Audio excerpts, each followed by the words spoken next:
Hola, muy buenos días, estimados estudiantes. Bienvenidos a nuestro quinto espacio abierto del aprendizaje. Ya estamos en semana 3. Así de rápido se nos va el tiempo aquí en Prepa en línea para este módulo 18. Bueno, pues a ver si no tengo problemas con mi cámara. Fíjense que ha estado fallando en ya tiene unas semanitas que está fallando. Lo he estado corrigiendo, pero creo que, bueno, ya esta es una falla de hardware, no precisamente es de sistema. Entonces tendré que llevarlo con un técnico, pero esperemos que ahorita no nos falle. Bien, pues estuve haciendo tiempo para ver si alguien nos acompañaba, pero bueno, una vez más, vamos a iniciar solos, a ver si en el transcurso de esta grabación alguien se incorpora. Bien, pues llegó el momento ahora sí del cálculo integral. Esta semana número 3 está dedicado al cálculo basado en diferentes métodos de integración. Pero bueno, vamos a ver primero qué es la integración. ¿Sale? Bien, para esto voy a preparar por aquí, desde Wikipedia, la parte de la definición. A ver si ya me aparece, ya está aquí. A ver, por ahí ya se debe de comenzar a ver. Estamos en Wikipedia. Al día de hoy ya es un sitio seguro, ya es un sitio académico, el cual sí podemos recomendarlo, ¿vale? Bien, dice aquí, la integración es un concepto del teorema fundamental del cálculo, es decir, un análisis matemático que básicamente se basa en la definición de integral como una generalización de sumas. Así es. Explico. Resulta que la función a partir de la integración solamente estudia curvas. Así es. Ya no hay líneas rectas. La función siempre va a dibujar una curva. Entonces, esta curva con respecto a al eje horizontal, al eje de las abscisas, va a generar áreas o superficies o también llamadas regiones por debajo de la curva y por encima de la curva. Entonces, estas áreas, los antiguos matemáticos se preguntaban cómo calcularlo. Y después de muchos años, tal vez siglos de indagatorias, por ahí a varios como Isaac Newton, René Descartes, Leibniz, Isaac Barrows, entre otros, determinaron que la forma más fácil pues era dibujar polígonos regulares. Así es, rectángulos. Y entre más rectángulos pudieran colocar debajo de la curva o por encima de la curva, se iban aproximando cada vez más al área con respecto a la curva. Entonces surge por ahí otro llamado Riemann.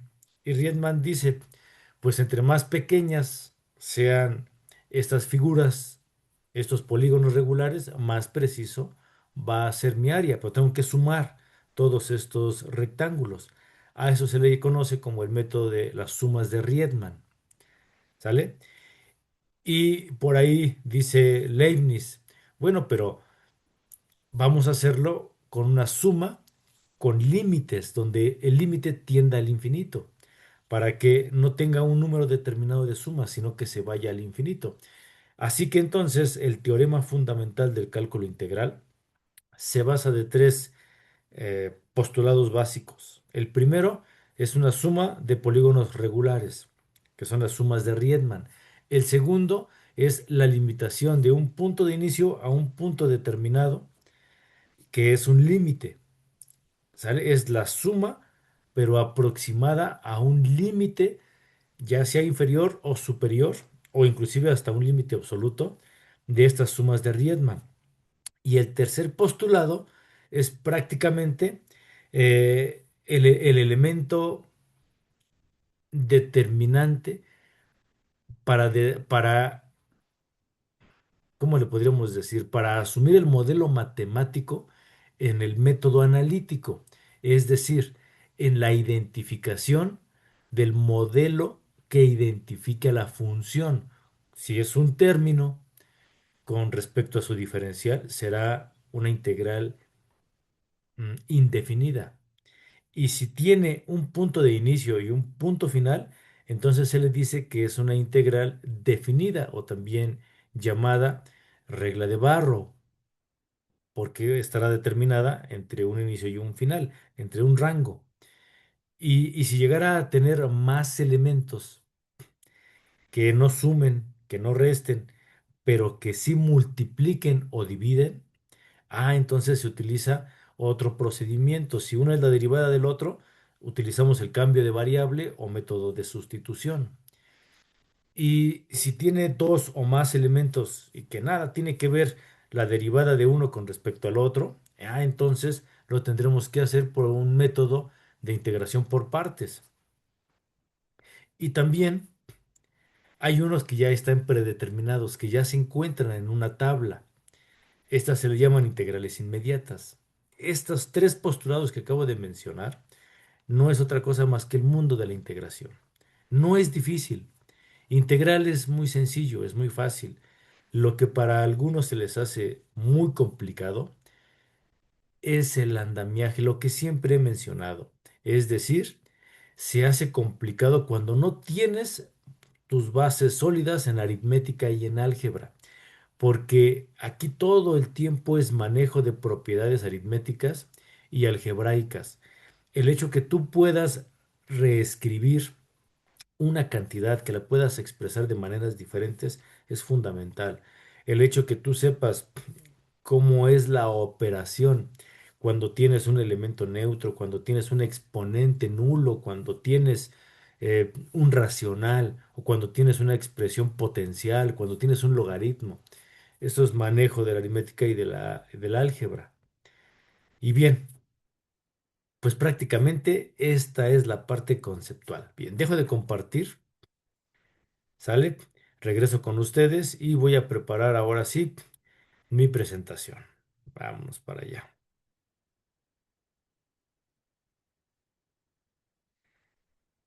Bien, pues aquí estamos. Vamos a quitar esta barrita que como estorba. Vamos a echar esto para acá. Vamos a ponerlo por aquí. Y bien, semana número 3 para este módulo 18. Su amigo y servidor Manuel Antonio Chablé Pesina. Nos encontramos en la derivada y la integral en la explicación de los fenómenos naturales y los procesos sociales. Y bien, aquí tenemos, imaginemos que estamos en el mar. Las olas que se dibujan en la superficie del mar estarán determinadas por mi función. La función es esa letra cursiva minúscula y justo representa la parte superior de las olas que se van dibujando. ¿Sale? Es nada más esa línea en la parte superior. ¿Sale? Mi eje de referencia es el lecho marino. Es mi eje de las X. Y lo que se encuentra entre la cresta de las olas y mi lecho marino, esa es mi área, esa es mi región, la cantidad de agua. El cálculo integral se especifica justo para eso, para el área, para esa región, para esa superficie contenida entre la superficie y el piso, ¿vale? Pero como puede ser infinito, se determinan elementos de inicio y elementos de final, e inclusive pueden ser intervalos intermedios. Entonces, en esta diapositiva que ahorita estoy expresando, que estoy compartiendo, tenemos la letra mayúscula R que representa esa área, esa región. Y entre paréntesis, lo que lo determina, que es la función entre A como inicio y B como final. Entonces, es la región formada entre la función en la parte superior y un inicio A y un final B. Todo lo que está entre la función A y B es el área que se encuentra ahorita coloreada en color azul, ¿vale? Bien, como ya explicaba, tenemos áreas positivas que están por encima de la curva y áreas negativas que están por debajo de la curva. Mi función aquí se puede ver ahorita como una parábola. Con respecto a mi eje X, ¿y por qué con respecto a X? Alguien me dirá, porque recuerda que f de X es Y. es mi altura. Y recuerda que X es la variable independiente y la relación entre la variable independiente y Y como variable dependiente es función, es mi relación de función. Por eso es con respecto a X, porque esa curva que representa la cresta de las olas del mar es mi Y, es mi función. Por eso se hace así, ¿vale? Bien, ahora lo que yo tengo debajo de la curva está en color azul y lo que yo tengo por encima de la curva está en color amarillo. Así que tengo áreas positivas y áreas negativas en el mismo intervalo. Dicho lo anterior, Riemann, son los polígonos regulares, los rectángulos que se encuentran debajo de la curva en color azul. Entre más rectángulos yo tenga debajo de la curva, más preciso es mi cálculo. Pero había un problema en la antigüedad. Estos rectángulos, por más que tú pongas, por más infinitos rectángulos que pongas, siempre le van a faltar unos triangulitos. Entonces, esa es la aportación de Newton. Y dice, bueno, si siempre te van a faltar, ¿por qué no mejor uno que llegue antes y otro que se pase de la curva? Uno antes, uno después, uno antes, uno después. Y a eso se le llamaron áreas diferenciales. Las áreas diferenciales son compensaciones en esos triangulitos que se iban formando por encima de los rectángulos. Estas áreas diferenciales aquí están en esta diapositiva en color rojo. ¿Y cómo funcionan estas áreas diferenciales? Bueno, es porque toda integral siempre va a estar con respecto a su diferencial. No existe la integración sin un elemento diferencial. Dicho en otras palabras, no existe la integral sin la derivación. Y pongo este ejemplo. Ustedes recordarán cuando empezamos a ver derivadas la semana pasada, yo les explicaba, el punto inercial, mi punto en reposo, es mi posición original, también llamada primitiva. ¿Sale? Y ahora te voy a comenzar a hablar de la primitiva. La primitiva es tu posición original, el reposo. ¿Sale? En el reposo, en la posición original, no hay variabilidad. ¿Sale? Estoy en un punto específico, un punto literal. Cuando rompo mi estado inercial y me desplazo, si hay un desplazamiento, hay una distancia por unidad de tiempo. ¿Cuál es la resultante de la distancia por unidad de tiempo? Pues es la derivada, que es la velocidad. Distancia entre tiempo es velocidad. Y la razón de cambio entre estas dos variables, distancia y tiempo, la razón de cambio es derivada. Entonces, la derivada es el paso hacia adelante. Y si yo estando en el paso adelante de la velocidad, vuelvo a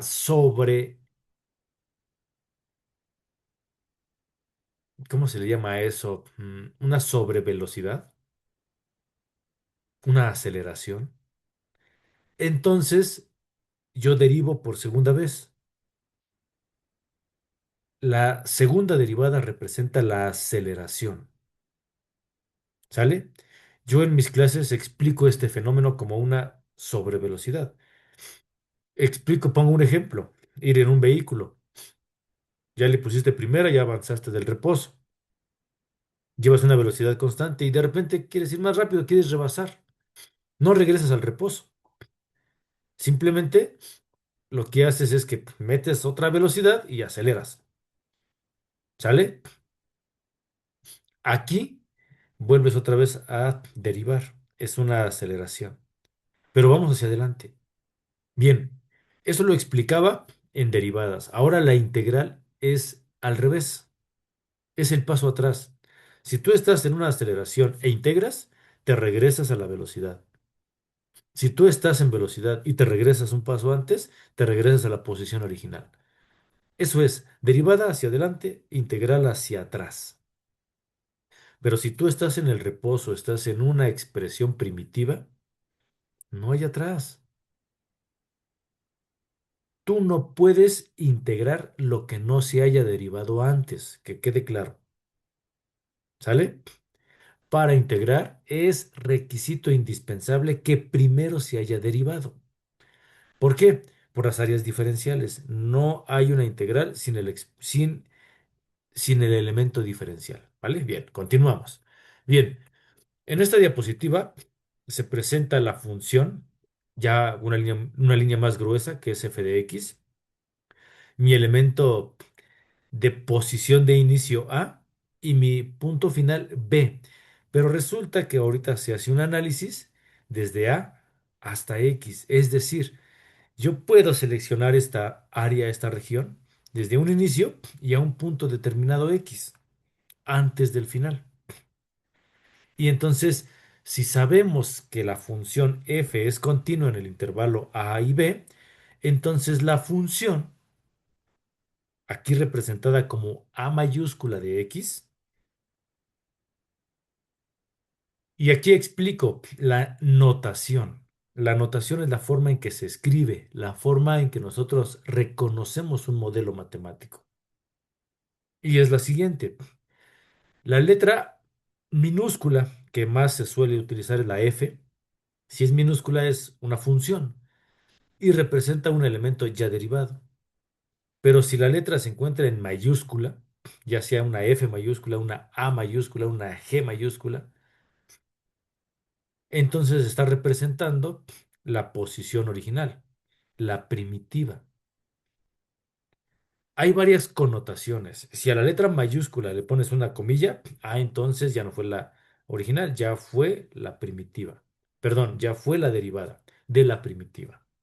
Es decir, la letra mayúscula con una comilla es lo mismo que la letra minúscula. ¿Sale? Pero entonces vamos por ahí a entrar en este juego de selección de elementos simbólicos que representan la posición original como mayúscula y como derivada en minúscula o con una comilla. Entonces, aquí se representa A mayúscula de X, significa el área debajo de la función f entre el intervalo A hasta X. Se dice que entonces esta letra A es una primitiva de la función. Es decir, A', fíjate bien, aquí está, A' de X es igual a f de X, lo que te decía. Sin la comilla, entonces ya no es lo mismo. A es la primitiva y f de X es la derivada. Pero si A mayúscula tiene la comilla, entonces es lo mismo que f de X. ¿Sale? ¿Por qué? Porque ya te explicaba que en el teorema fundamental del cálculo integral hay varios se le llaman corolarios que forman el teorema. Uno de ellos, ya te lo explicaba, es los límites. Si el límite absoluto es iniciando en A y terminando en B, eso es completo, eso es absoluto. Pues ahora te decimos que puede ser no absoluto, que puede ser determinado. Que inicies en A y que termines un punto antes de B, X, o al revés que inicies en un punto determinado X y que termines en B. O aún diferente, que no inicies en A y no termines en B y tengas un intervalo intermedio. Por ejemplo, desde X hasta X más H, donde H es un incremento. Entonces puedes iniciar en H, ¿sí? Representado como un incremento de B o de A, si fueras en reversa. Puede ser, aunque es poco común. Lo más común es como te lo estoy expresando yo, que inicies en X y termines en X más H. Es decir, ese intervalo intermedio X más un incremento el que sea, llamado H. ¿Sale? Aquí están las tres imágenes. La primera imagen, en la izquierda, desde A hasta X, punto determinado. La segunda imagen empiezas en A, pero te vas a un punto determinado en X que después se desplaza a X más H. Y la tercera opción, solamente esa región intermedia. Comienzas en X y terminas en X más H. Y fíjate bien lo que viene aquí en los límites. C. ¿Quién es C? C es algún punto entre X y X más H. ¿Sale? O sea, todavía puedes poner un punto intermedio, que sería C. Bueno, entramos ahora sí en el modelo matemático. Fíjate bien, hay algunos autores que mencionan que la integración es antiderivación. Bueno, aquí yo te explico. La antiderivación, que es un proceso contrario a la derivación, para mí no es integración. Sí es el camino, es el procedimiento obligatorio para la integración. Sí, tienes que antiderivar, pero para que le llames integración, tienes que reconocer la constante de integración. Cuando al procedimiento de antiderivación le sumas la constante de integración, entonces sí, ya estás integrando. ¿Vale? Bien. Entonces, si acabo de mencionar que la integración es un procedimiento contrario a la derivación, si aquí alguien me acompañara, yo le preguntara, ¿cómo estaba esta f' de x igual a 3x al cuadrado? ¿Cómo estaba antes de ser derivada?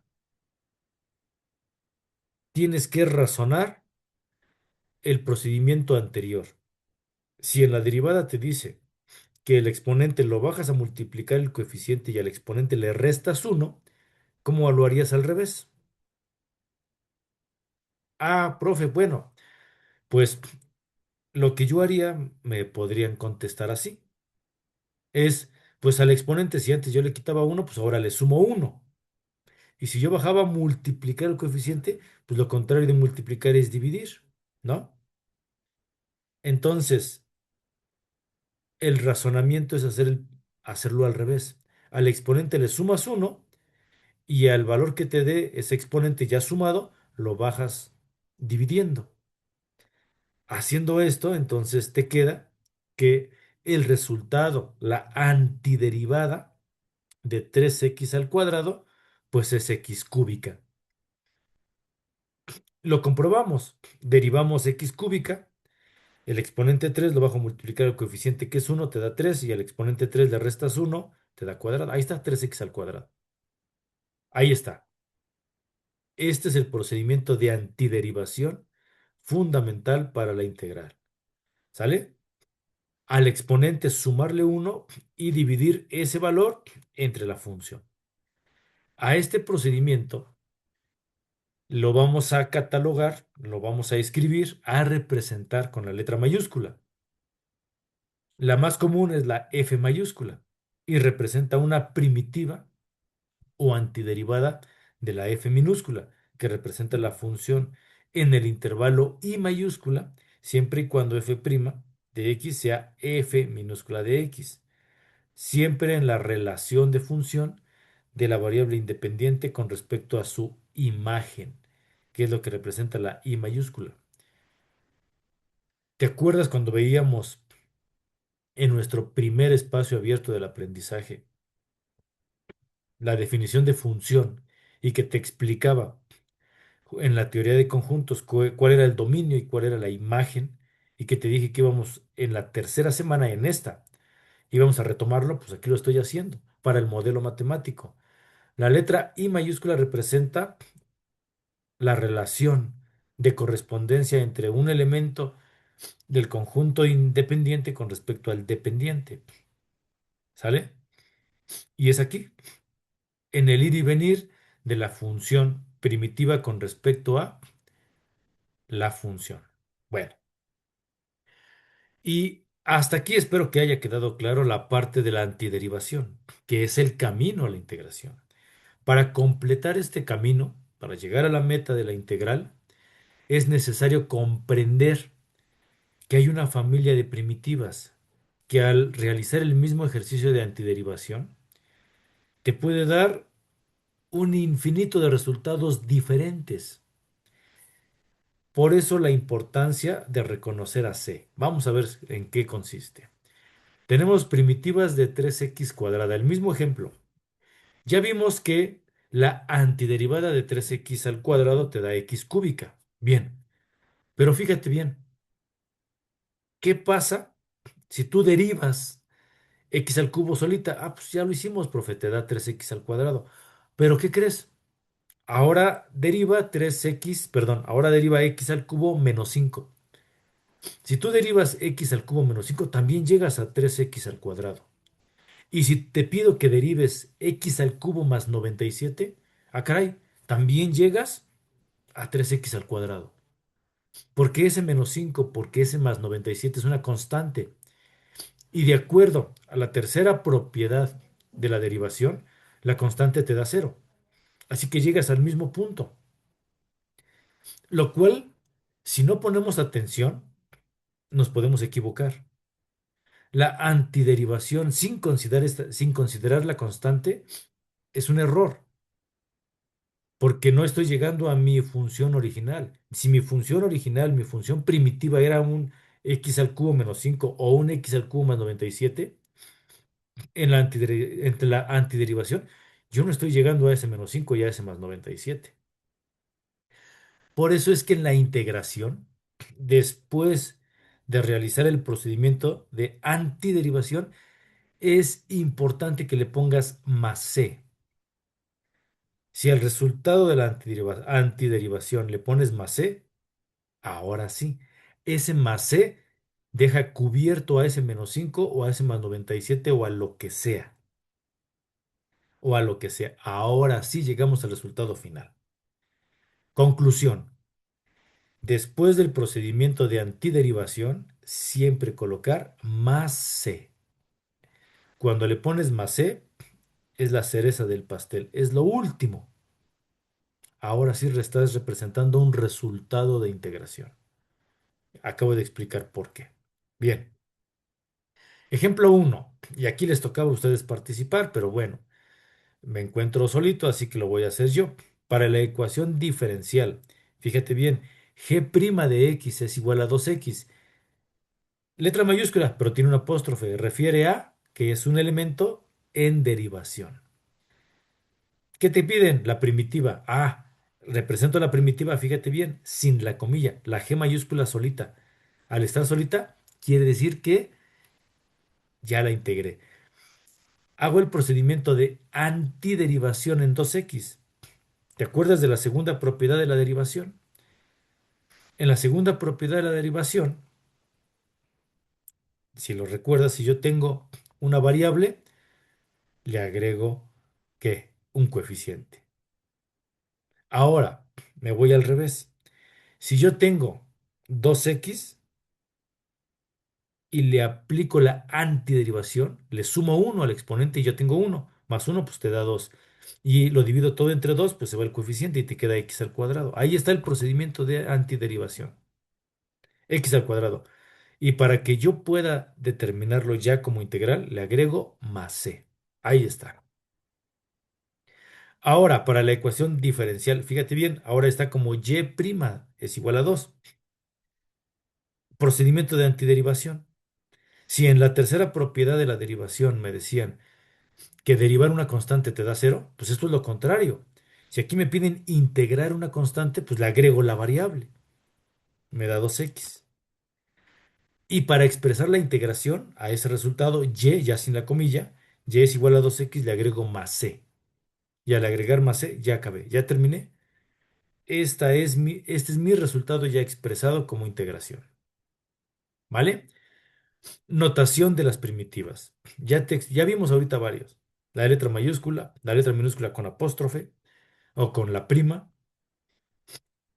Pero, ¿te acuerdas cuando vimos derivadas, que vimos cuatro formas diferentes de representar una derivada? Te explicaba que la primera la íbamos a ocupar en la integral. Pues ya llegamos a integrales. Fíjate bien, al resolver una ecuación diferencial de la forma dy sobre dx igual a f de x, ¿te acuerdas que era la primera? Que representaba el diferencial de la función y con respecto a su diferencial de la variable independiente. Esto es igual a tu función. Bueno, ahora lo vamos a desarrollar. Ese dx que está abajo, dividiendo, lo voy a pasar multiplicando. Así que te queda dy es igual a f de x de dx. La derivada de y es igual a la función con respecto a la derivada de x. Y aquí empieza la integral indefinida. Primer método de integración.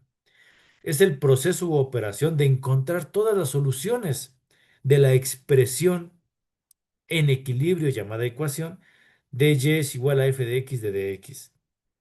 Pero ahora lo hacemos de una manera elegante. Le agregamos el símbolo integrando que es como una S alargadita. Algunos le llaman el símbolo de superficie de una curva, como sea, ¿sale? Es una S alargadita. Y se llama integración indefinida o antiderivación. Se denota por el signo de la S alargadita. Y esta es la forma completa de la integral indefinida. ¿Sale? Donde y es igual a la integral de f de x, que es el integrando con respecto a su diferencial de x, y obtengo como resultado mi primitiva, f mayúscula de x, más la constante de integración.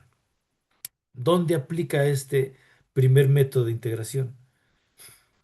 Aplica donde tengo un término, solo un término, que cumple con la característica de tener un elemento algebraico, de tener a x, y que cumple con el requisito de expresarse en derivación. Recuerda lo que te dije, no existe la integral sin la derivación. Tiene forzosamente que estar la función en derivación. ¿Y cómo lo vas a constatar? Porque tiene ese dx. Dx significa que es un elemento en derivación. ¿Vale? Bien. Entonces, yo dije que la anterior era la expresión completa. Ahora, la parte solamente de la integral es esta expresión, la integral de f de x con respecto a su diferencial. También se puede leer la integral indefinida de f con respecto a x. Ahí está. Resumiendo, el proceso de integración es el proceso de integración similar a la derivación, pero al revés. Obtengo la integral original después de reescribirla, y al reescribirla tengo que considerar la c, que es la constante de integración, y simplificándola, ¿vale? No se te olvide. Bueno, pues estamos acostumbrados aquí en Prepa en línea a siempre dar las referencias cibergráficas, a dar recursos digitales. Pues ahora te quiero exponer que no siempre es así. Todavía hay que utilizar los libros, todavía sirven los libros. Así que en esta ocasión te doy una bibliografía. El Learson, ¿sale? De Hostler, del autor Edwards, Cálculo y Geometría Analítica en la sexta edición, volumen uno, de la editorial McGraw-Hill. ¿Sale? Es una joya. Está también el Stewart, Introducción al Cálculo de Thomson, y el mismo libro, pero en inglés. ¿Sale? Donde es cálculo trascendental. Son estos tres libros que te recomiendo, físicamente. ¿Sale? Yo los tengo, por eso es que me atrevo a referirlos. Bien. Pues hasta aquí dejo de compartir mi pantalla, regreso con ustedes y espero que en la grabación esto quede claro. ¿Sale, vale? Y bueno, ahora te quiero compartir un material que son aplicaciones de la integral en Khan Academy. Así que vámonos para allá. Aquí está. Es una maravilla esta plataforma de Khan Academy. En la parte izquierda, en el panel, viene por unidades. Aquí ya me ubico en la unidad 3, aplicación de las integrales. ¿Sale? Y ahora, aquí en esta unidad 3, aplicación de las integrales, podemos ver que viene valor promedio de una función. Voy a hacer espacio. Son videos, valor promedio en un intervalo cerrado. Calcular el valor promedio de una función en un intervalo. Teorema del valor medio para integrales. Y después viene movimiento en línea recta. Problemas de movimiento con integrales, desplazamiento versus distancia. ¿Sale? Problemas de movimiento con integrales definidas. Ahorita nosotros ya vimos la indefinida. ¿Qué onda con la definida? Bueno, Aquí, por ejemplo, le damos un clic para ver este problema de movimiento con integral definida, que es la regla de Barrow. Y fíjate bien, vamos a quitar este panel izquierdo para hacer más espacio y viene este ejemplo. Dice, los problemas de movimiento son muy comunes en el cálculo.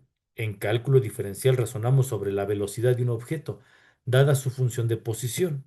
En cálculo integral, vamos en la dirección contraria. Dada la función de velocidad de un objeto en movimiento, razonamos sobre su posición original, sobre el cambio en su posición. Y fíjate, pensar sobre velocidad, rapidez e integrales definidas. Aquí viene la actividad integradora que te piden en esta semana número 3. Fíjate bien, digamos que una partícula se mueve en línea recta con velocidad v de t igual a 5 menos t en metros por segundo, donde t es el tiempo en segundos. Aquí se grafica. Esta es la trayectoria en línea recta. Que la velocidad sea positiva significa que se mueve hacia adelante sobre la recta. ¿Y qué pasaría si te mencionan una velocidad negativa? Fíjate bien, en el sentido estricto no existe una velocidad negativa, pero es de interpretación. ¿Cómo se interpreta la velocidad negativa? Pues simplemente que la velocidad va en reversa, que avanzó esa partícula, pero en algún momento se detuvo y se vino en reversa. La representación de este desplazamiento al revés, en reversa, se interpreta con el signo negativo. Digamos que se nos pregunta por el desplazamiento de la partícula, es decir, su cambio en su posición entre t igual a 0 segundos y t igual a 10 segundos.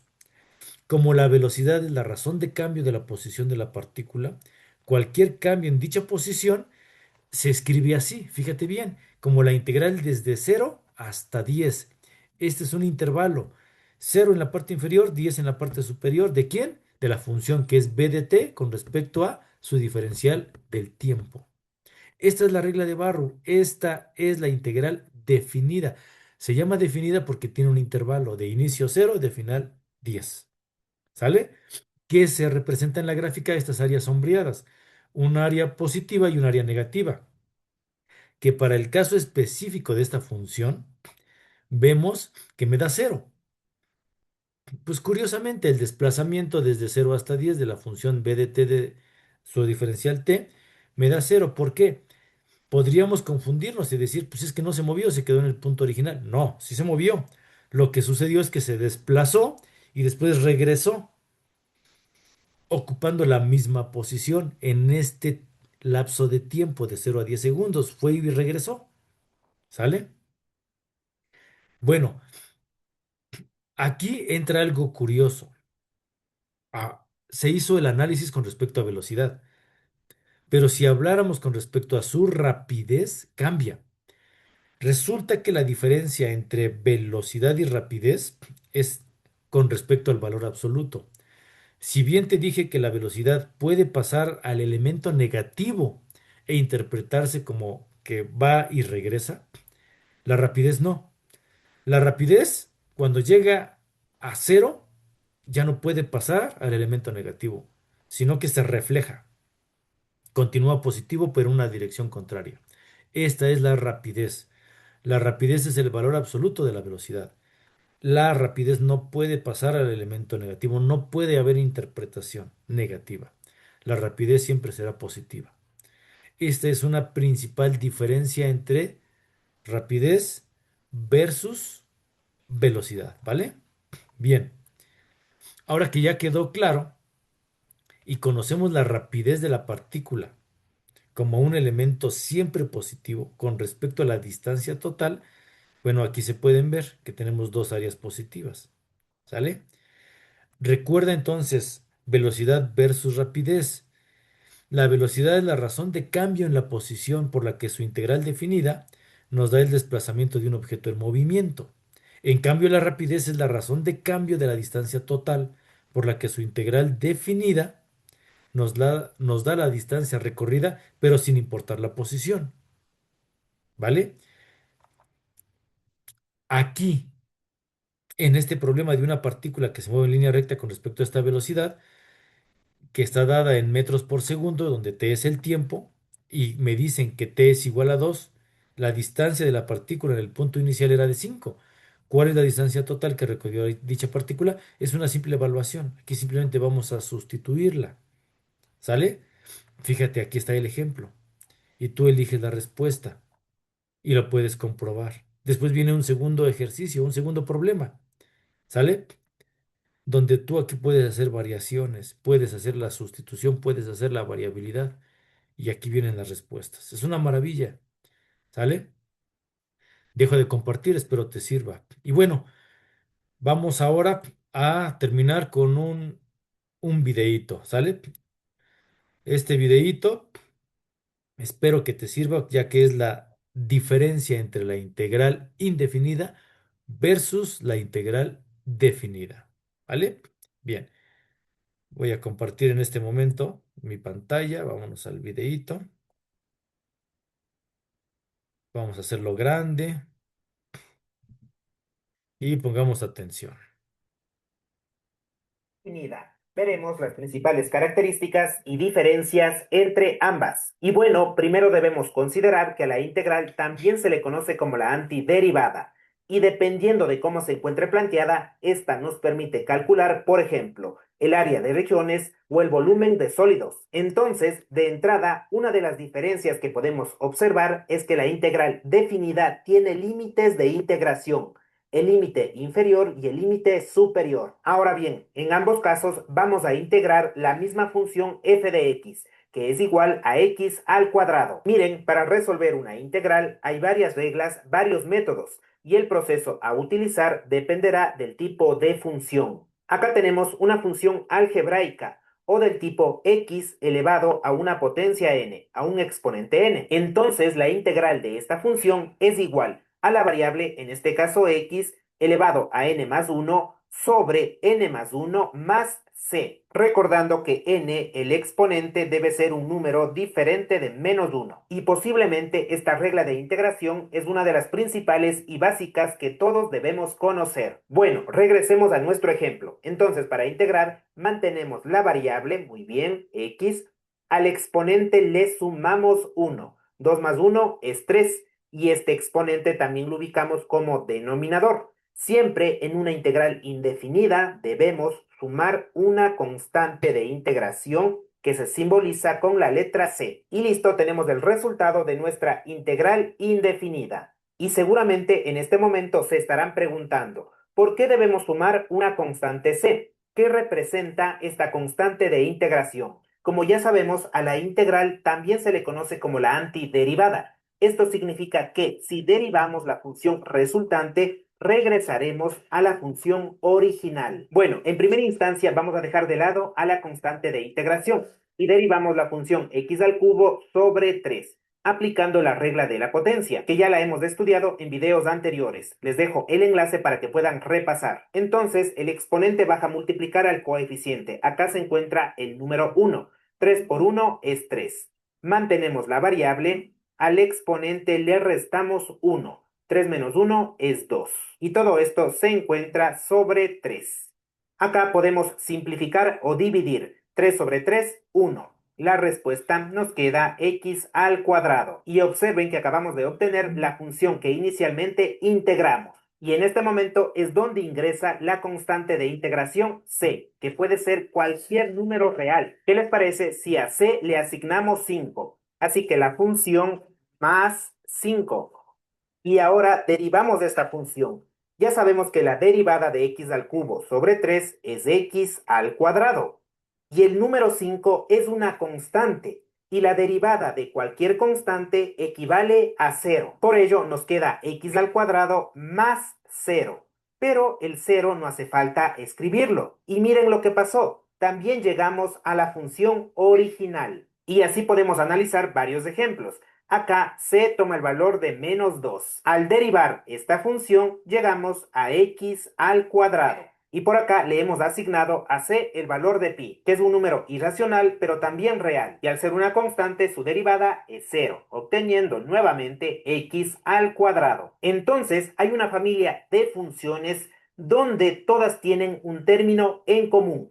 x al cubo sobre 3, pero con diferentes constantes. Y al ser derivada cada una de estas funciones, el resultado es el mismo, que corresponde a la función original a la cual en un inicio integramos. Y bueno, en esta primera función debemos tomar en cuenta que como no se encuentra la constante, significa que c toma el valor de cero. Y esta, queridos amigos, es la explicación del por qué en una integral indefinida se suma una constante de integración. Bueno, ahora pasamos a la integral definida en los límites de 0 a 3 de la función x al cuadrado por el diferencial de x. Como ya mencionamos, esta integral se caracteriza porque tiene límites de integración. En este ejemplo, el límite inferior es 0 y el superior es 3. Y como estamos integrando la misma función x al cuadrado, obtendremos x al cubo, muy bien, sobre 3. Pero atención, en la integral definida no se suma la constante de integración, sino debemos aplicar el teorema fundamental del cálculo o, siendo más específicos, la regla de Barrow. Esto significa que en la función resultante evaluamos el límite superior y el límite inferior y al final calculamos la diferencia. Así que en la variable x reemplazamos primero el límite superior, que es 3, luego el límite inferior, que es 0. Es así que calculando 0 al cubo es 0, entre 3, 0. Nos queda simplemente 3 al cubo, 27, y 27 entre 3 nos da un resultado de 9. Y escuchen, para este caso, el valor encontrado representa el área de una región. Por ello, lo debemos expresar como unidades al cuadrado. Y ya tenemos la respuesta para esta integral definida. Pero ¿qué les parece si vamos un poquito más allá y realizamos un análisis geométrico, que es demasiado importante? Lo primero que haremos es representar en el plano cartesiano la gráfica de esta función cuadrática, la cual es una parábola. Y por fines prácticos hemos utilizado la siguiente escala. Bien, esta parte es importante. Ya que estamos integrando respecto a x, los límites de integración son rectas verticales. El límite inferior es x igual a 0 y el límite superior es x igual a 3. Y es así como los límites de integración, conjuntamente con la gráfica de la función, generan una región. Entonces, el área de esta región equivale a 9 unidades al cuadrado. Y esto, amigazos, representa la integral definida, el área bajo la curva o el área de una región. Y bien, amigazos, como acotación final, al resolver una integral indefinida.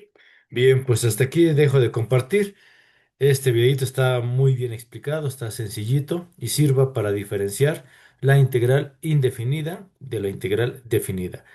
Bueno, pues hasta ahorita ya dejamos, digamos, lo mejor que se pudo haber explicado la integral indefinida y la integral definida. El día de mañana abordaremos la integral inmediata, que es por tabla, la integral por sustitución o cambio de variable, y terminaríamos prácticamente con las actividades integradoras 5 y 6 de esta tercera semana. Ya para la próxima semana, eh, para el proyecto integrador, ahí veremos la integración por partes y la integración compuesta, que es una combinación de todas, ¿vale? Bien, pues su amigo y servidor, Manuel Antonio Chablé Pesina, espero que el día de mañana sí me acompañen. Por ahí va a haber un cambio en el enlace, ¿sale? Y bueno, pues que tengan un excelente día.